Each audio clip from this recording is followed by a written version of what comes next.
Começa agora, Abominável Podcast, com Dani Taranha e Rodrigo Ramos. Oi, gente, bem-vindos ao Abominável Podcast. Eu sou Dani Taranha e ele está aqui, Rodrigo Ramos. Oi, Rodrigo. E aí? Hoje um programa sanguinário.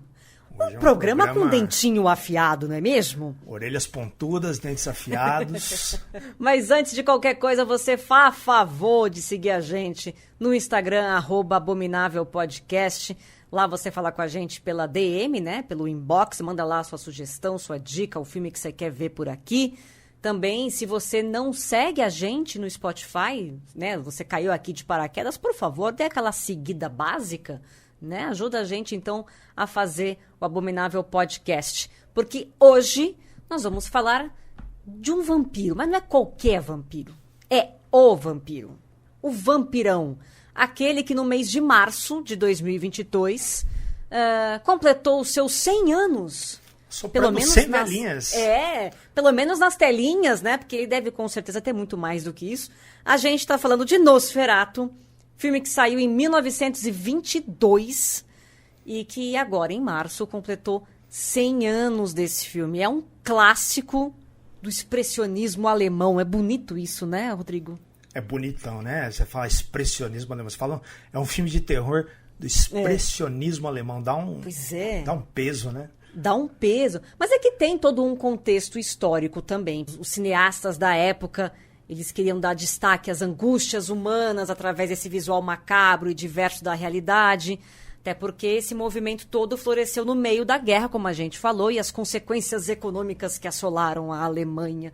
Então a gente tem Nosferatu explorando o medo do outro. E até com um tom antissemita, né, Rodrigo? Que é justamente esse medo do outro, né, que inspirou o Nosferatu, de certa forma, também é responsável pela Segunda Guerra Mundial, né? Muita gente comenta até hoje, né, que o visual do Conde Orlok, ele tem semelhanças com as caricaturas antissemitas, né, da Alemanha da época pré-Segunda Guerra Mundial, né? Essa orelha pontuda, sim, a coisa do rato, até que depois foi bastante explorada no quadrinho Maus, né, que colocava os nazistas como gatos e os judeus como ratos, assim, porque era uma maneira que eles retratavam isso nos jornais da época. E conta a história do quê? De um corretor de imóveis, veja você, que ele precisa vender um castelo, só que o dono do castelo é o Conde Graf Orlok. Só que o Conde, na verdade, é um vampiro milenário, que está espalhando lá o terror na região de Bremen, na Alemanha. Só que aí, não contente em ser um vampirão, ele se apaixona, ele se interessa pela esposa do corretor. Então, quer dizer, a vida desse corretor já foi mais fácil, né, Rodrigo? Essa vida dele, coitado, né? Judiação. Acho que é só vender o castelo, botar lá uma plaquinha de vende-se, né, na frente do castelo e tal. Mas não. O querido ouvinte que vai pensar, cara, eu já vi essa história em algum lugar, né, Dani? Na verdade, esse filme, Nosferatu, ele é uma adaptação do Drácula de Bram Stoker. Aí a família não quis ceder os direitos para a obra. Eles fizeram o quê? Mexeram no roteiro, trocaram os nomezinhos e falaram, vamos lançar mesmo assim? Quando a gente fala vamos lançar mesmo assim, a gente está falando do diretor, que é o Frederick Murnau. É isso? Assim que pronuncia o nome dele? É Murnau mesmo? Não faço ideia. Eu sempre falei Murnau, mas o meu alemão não é dos melhores. O meu alemão também não é bom, não. Ele foi produzido pela Prana Filmes. E essa Prana Filmes é um estúdio fundado pelo Enrico Dickmann e o artista ocultista Albin Grau. E o Grau propôs, né, fazer um filme de vampiro devido a uma experiência de guerra, né, onde ele conheceu um fazendeiro sérvio que disse que o pai desse fazendeiro era um vampiro. Olha que coisa louca. O Grau tava no Grau. O Grau tava no Grau. Aí, assim, juntou a experiência do Grau de ter trocado ideia com esse fazendeiro aí que falou que o pai era um vampiro. Juntou com o contexto da época. E juntou com o fato da família do Bram Stoker não querer divulgar nada, não querer ceder os direitos. Eles falaram, vamos fazer mesmo assim? Aí, assim, esse filme saiu, a família do Bram Stoker ficou pistola. O pessoal falou, vai lá, copia, mas não faz igual. Não faz igual, Não ficou tão diferente quanto deveria, né? Deu para perceber que era uma adaptação ali. Inclusive, né? Algumas pessoas dizem, mas eles mudaram na mutreta ali, tentaram mucosar. Não, mas o próprio letreiro inicial do filme diz que é uma adaptação do Drácula, do Bram Stoker. Viúva do Bram Stoker, que processou por plágio, evidentemente. Exigiu ali reparação financeira, destruição das cópias do filme. E aí, enfim, o filme foi retirado, aquela coisa toda, mas sempre tem alguém que salva uma cópia. Sempre tem alguém que deixa guardado debaixo da cama, né? E aí, tempos depois, então, tivemos essa cópia liberada e agora Nosferatu é sim um clássico do horror, não é mais um filme perdido. E a gente pode dizer, Rodrigo, que Nosferatu tem um impacto até hoje na cultura pop, né? Essa coisa, por exemplo, tem dois detalhes, né, que eles colocaram no Nosferatu que vem sendo utilizado até hoje, que é a questão da luz do sol, né, que mata o vampiro, que não era muito bem... Não era explorado, né, nas histórias. Eles saíam à noite, mas saíam à noite, né? Nesse filme, quando ele sai à noite, ele pode morrer. E o visual grotesco, né? Porque enquanto todos os outros vampiros ali, a maioria eram mais elegantes, mais sedutores, mas eles usavam o vampiro como uma crítica aos aristocratas ali, né, da época. Sim. Esse aqui vai lá e vai na direção oposta, né? Criando um vampiro bizarro, meio morcego, meio homem, assim, bem estranhão. E foi assim que muita gente conheceu os vampiros, né? O Stephen King usou esse visual em Salem, né? Na criação da mitologia ali toda, que tem vários contos, tem livros e tal, que se passam em Salem e são inspirados em Nosferatu. E a gente tem no filme O Que Fazemos nas Sombras, que é um filme de comédia com terror que é maravilhoso, é do Taika Waititi. A gente tem ali um clássico Nosferatu também. Para quem não sabe, esse filme é uma família de vampiros, né? O Taika Waititi é um dos vampiros, tem mais os outros amigos deles, moram todos juntos. Tipo uma república de vampiros. Tipo uma república, exatamente. Se passa nos dias atuais, então são os vampiros convivendo com os humanos e tá tudo certo. E eles estão fazendo, na verdade, um falso documentário, como se fosse um reality show dos vampiros, e é a coisa mais sensacional que você vai ver na sua vida. É muito, muito bom. E uma curiosidade desse filme é que 90% dele é improvisado. Tipo, os atores sabiam qual era o objetivo da cena, eles sabiam para onde eles tinham que ir com os personagens, mas o filme não tinha fala. Então você vê os atores improvisando o tempo todo e até eles dão uma risadinha. Às vezes você pega uma ou outra risadinha que escapa, assim, dos atores, porque realmente é sensacional. What We Do in the Shadows, esse é o nome em inglês. Tem a série também, baseada nesse filme. Mas o original é um espetáculo. Tem o Taika Waititi, que é, para mim, um dos melhores atualmente para fazer comédia e, enfim, ele é um gênio. O vampiro que é o visualmente inspirado no Nosferatu é o meu preferido. Assim. Dá muita dó dele, tadinho. Ele mantém aquele jeito mais soturno do porão, de ficar de ponta cabeça, enquanto os outros não... Tipo, ele é o mais deslocado da história. E coitado, ele tá velho, né, judiação? Ele tá velho, mas ele tá velho. Que pra ajudar ele, pra ele fazer alguma coisa é difícil. E sem contar outras referências, né, dos filmes e séries de vampiros de hoje em dia, Buffy, também tem aqueles vampiros horrendos, né? Estão achando que vão fazer um remake da Buffy Caça-Vampiros aí, não sei, não. Perguntaram pra Sarah Michelle Gellar quem ela gostaria que fizesse o remake, e ela falou que a Zendaya. Olha. Queria que a Zendaya fizesse, você acha? Faz um tempinho que tá rolando essa conversa, né? Que ia ser uma nova caçadora, ia ser quase uma continuação, né? Com uma nova... Porque tem essa coisa da Buffy, né? De passar... A caçadora vai passando por gerações e tal, né? O manto da caçadora. E seria uma menina nova, eles queriam colocar uma menina negra e tal, mas não sei que fim levou essa discussão aí. Por enquanto tá só de bastidor, assim, né? Ninguém fala nada, é só isso daí. Tipo, eu queria que a Zendaya fizesse, mas ninguém acho que ligou pra Zendaya e falou, e aí, quanto você vai cobrar pra fazer? Vamos fechar? Você tá afim de fazer? Né? Até porque a Zendaya tá envolvida com Duna, tá envolvida com o universo, sabe Deus mais do que ela, né, fez a trilogia nova do Homem-Aranha. Então tem Euphoria, a série que ela faz na HBO, então a gente não sabe como é que tá a agenda dessa mulher. Tá lotada. E na parte de quadrinhos, tanto na Marvel quanto na DC, a Marvel fez um vilão vampiresco no estilo literal mesmo, chamado Nosferatu, com a aparência do Conde Orlok. Ele participou, teve uma participação pequena, né, na edição de Bloodstone e também em Fear Itself, Hulk versus Drácula, que é um negócio que eu não consigo nem imaginar quem ganha essa disputa aqui.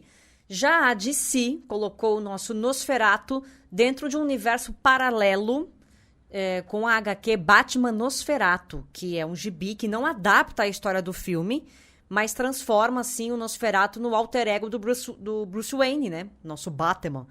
Que esse alter ego ele usa para agir como vigilante pela cidade, o que é bem interessante essa proposta da DC. É bem legal isso, que é daquela época que o Batman, que a DC fazia os túnel do tempo, chamava, né? Que era pegar os personagens e colocar em outras realidades. Hoje em dia o pessoal chama tudo de multiverso, mas naquela época, ali nos anos 90, era túnel do tempo.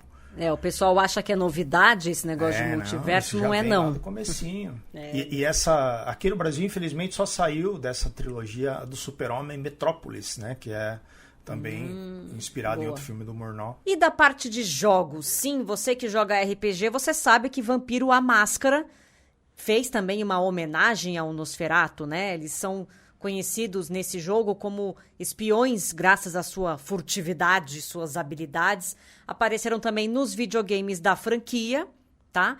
E nos games eles se comunicam como uma espécie de internet chamada Shrekneck, que isso evidentemente é homenagem ao Max Schreck, que é o ator que fez o Nosferatu no cinema. Agora, o filme mesmo já batizou 2 games diferentes, né, pro NES. O primeiro foi Nosferatu de 94, que não tem nenhuma semelhança com o filme além do título, né? E aí, um gostinho do filme original a gente encontra no game Nosferatu The Wrath of Malak, que é um jogo de tiro em primeira pessoa que acompanha um personagem que precisa resgatar os parentes de um castelo, né, num tempo limite ali, e quem tá nesse castelo? O que tem nesse castelo? Adivinha?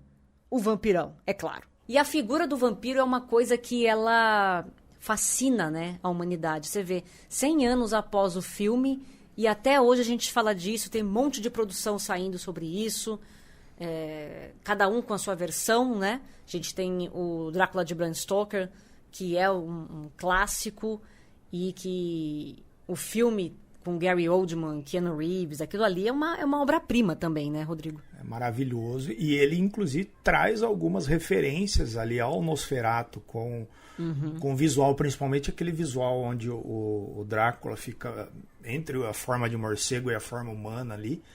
Tem um visual mais exagerado, né, do Nosferatu, mas está ali. Outra referência é a série Nosferatu, né, que é uma série sobre vampiros, baseada no trabalho do Joe Hill, que é o filho do Stephen King. O Nosferatu acabou se tornando um nome, né, usado para definir vampiros. Né? E a gente teve ao longo desses 100 anos muitas produções falando disso, livros também. Né? A Anne Rice tem a visão dela dos vampiros, né? Tem aí um monte de livro retratando que ela, né, como ela enxerga essa criatura, essa entidade. E a gente tem uma entrevista com o vampiro, que é um livro muito legal e que virou um filme muito legal também, e que vai ter o remake, e eu não sei se eu choro, se eu fico feliz, eu fico na dúvida. É complicado. Você gosta do Entrevista com o Vampiro? Gosto muito, acho um dos meus filmes preferidos de vampiro. Assim. Eu não gosto muito de vampiro, tá?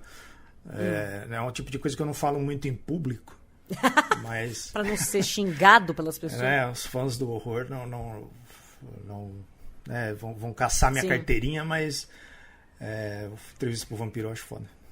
Entrevista com o Vampiro é muito bom. Eu lembro que quando saiu o elenco, né, a Anne Rice ficou pistola. Ela falou, como assim Tom Cruise? Porque era o gatinho da época, né? Brad Pitt. Como assim? Eles vão acabar com o meu vampiro, com o Lestat? Como é que... E aí incorporou e foi um sucesso, né? O filme é um sucesso até hoje. Todo mundo assiste e realmente é muito bom esse filme. Um elenco incrível. Tom Cruise, Brad Pitt, a Kirsten Dunst, menininha, 10 aninhos de idade ela tinha, Antônio Bandeiras, Christian Slater. Sério, reuniram ali um time de peso para fazer. E claro que a gente tem outros vampiros também famosos no cinema. A gente tem, né, o Blade, que também vai ganhar um remake.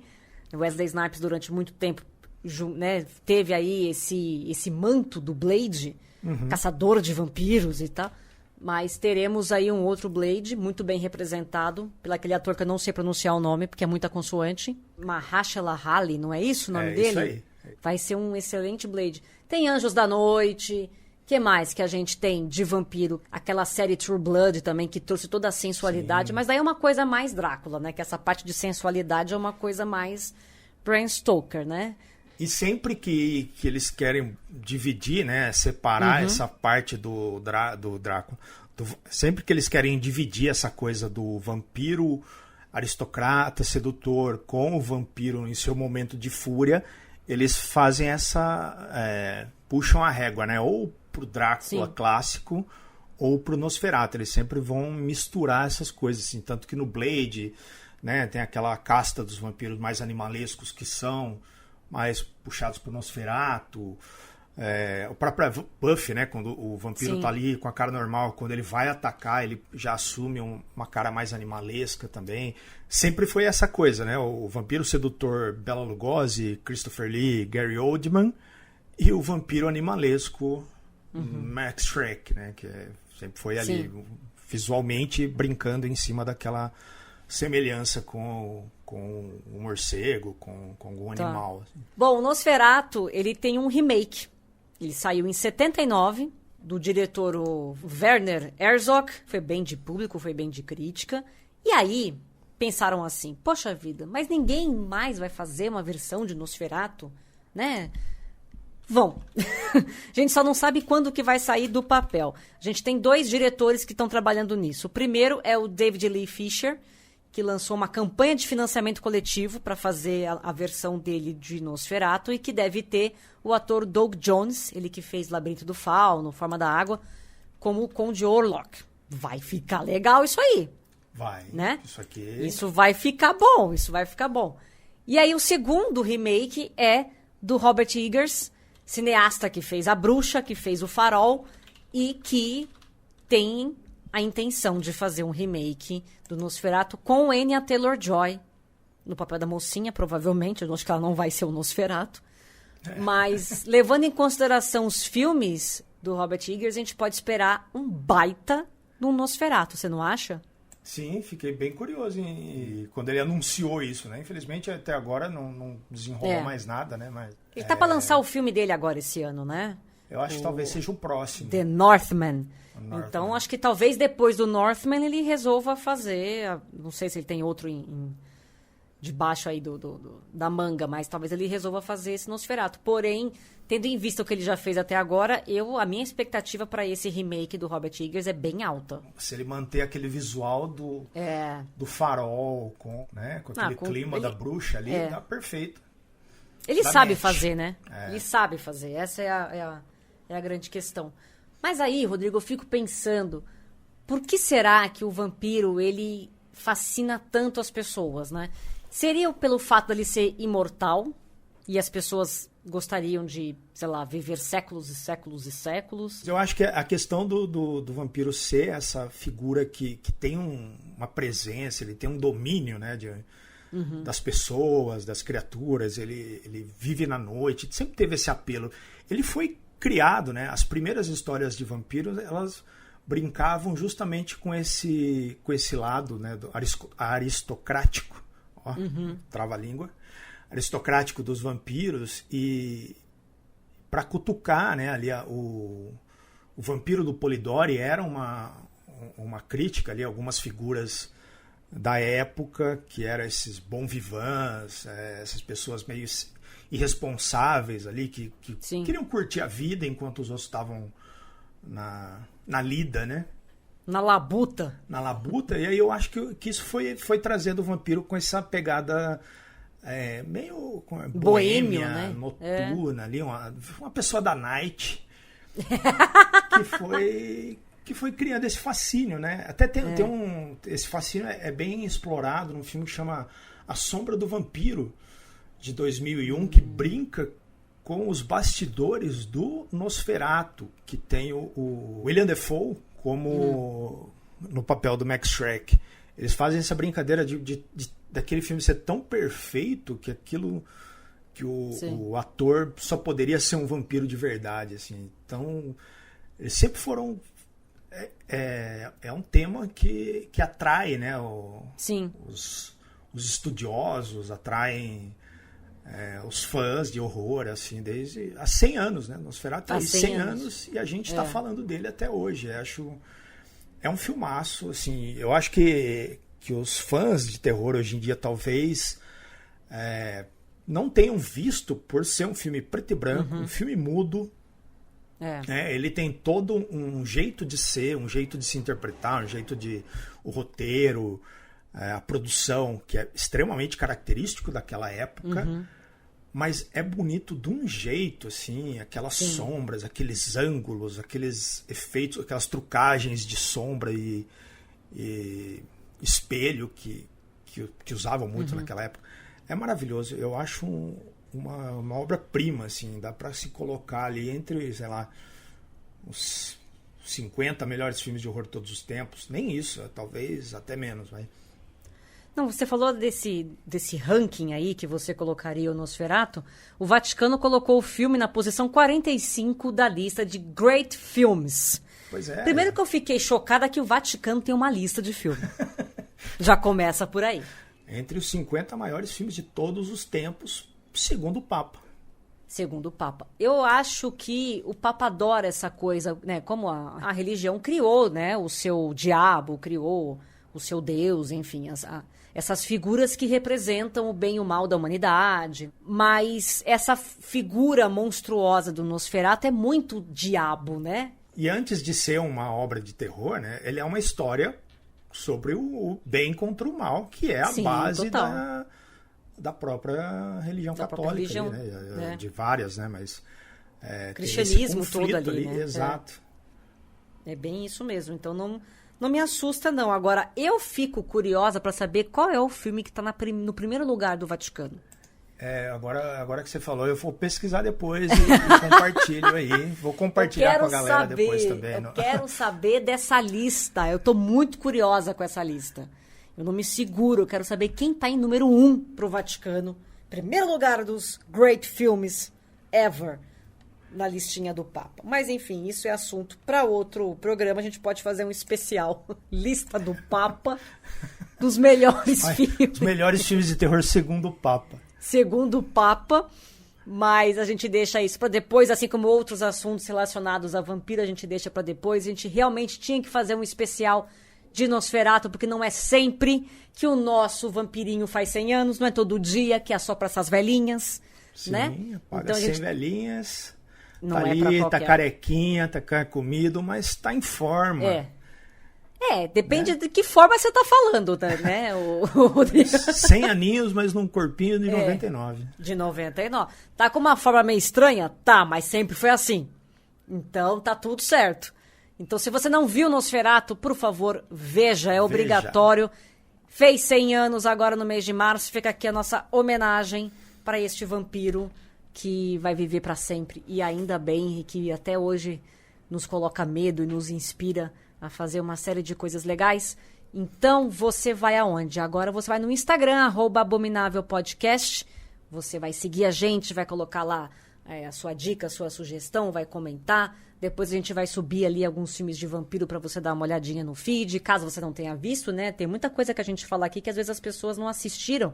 Então Sim. já anota para assistir depois, para você procurar. Hoje mesmo a gente falou não só de Nosferatu, falamos do What We Do in the Shadows, teve também True Blood, teve também Buffy, enfim, teve um monte de filme de vampiro aí que a gente citou, que você pode assistir, caso você não tenha visto ou rever. Eu queria saber, fã do horror aí que nunca viu Nosferatu, né, que está mais habituado com esse cinema de hoje em dia, se você der uma chance pro Nosferatu, comenta lá no nosso Instagram depois o que você achou. Gostaria muito de saber a visão, né, de que, tipo, o que a pessoa que está tendo o primeiro contato com o Nosferatu, o que ela pensou, o que ela enxergou ali, que vem até hoje, o que ela sentiu porque é uma obra perturbadora, assim, visualmente, principalmente. E a hora que você vai dormir, você vê aquela sombra ali na parede, você pensa, por favor, não aparece, não aparece. Aquela cadeira de roupa. Aquele friozinho na espinha da sombra, pode aparecer, meu bem. E aí, se aparece na tua imaginação, você fica uns 3 dias sem dormir. Porque dá um medinho, né? Ai, que beleza. É esquisitão. É bem esquisito. E é isso, gente. Semana que vem tem mais. Você pode ouvir os programas antigos. É só entrar lá no nosso perfil no Spotify. Tá tudo lá pra você ouvir. É isso. Beijo pra vocês. Até semana que vem. Beijo, Rodrigo. Beijo. Até mais. Abominável Podcast. Siga-nos no Instagram. @Abominável Podcast.